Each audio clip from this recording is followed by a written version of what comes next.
ఇటీవల జరిగిన అగ్ని ప్రమాదం గురించి మీ అందరికీ తెలుసు కదా. ఒక చిన్న బైక్ యాక్సిడెంట్ పెద్ద బస్సు అగ్ని ప్రమాదంగా మారింది.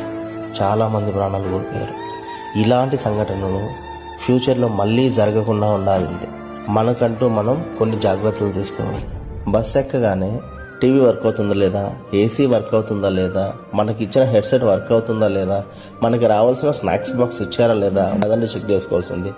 ఎమర్జెన్సీ అయినప్పుడు మనం బయటికి వెళ్ళడానికి ఎమర్జెన్సీ విండో ఎక్కడ ఉంది, ఆ పక్కనే ఆ గ్లాస్ని బ్రేక్ చేయడానికి హ్యామర్ ఉందా లేదా, అండ్ ఈ బస్సులో ఫస్ట్ ఎయిడ్ కిట్ ఉందా లేదా, అవి చెక్ చేసుకోవాలి ఫస్ట్. ఈరోజు నేను ట్రావెల్ చేసిన ఎక్స్ప్రెస్ లైన్ ట్రావెల్స్లో ఒక గ్రేట్ సెక్యూరిటీ ఇంప్లిమెంట్ చేశారండి. వీళ్ళు ఏం చేశారంటే ఎగ్జాక్ట్లీ మిడిల్ ఆఫ్ ద బస్కి అటు ఫ్రంట్ సైడ్ నుంచి ఏదైనా ఇష్యూ జరిగినా సరే, బ్యాక్ సైడ్ నుంచి ఏదైనా ప్రాబ్లం వచ్చినా సరే సులువుగా ఉండే విధంగా అందరి ప్రయాణికులకి ఎగ్జాక్ట్లీ మిడిల్ ఆఫ్ ద బస్లో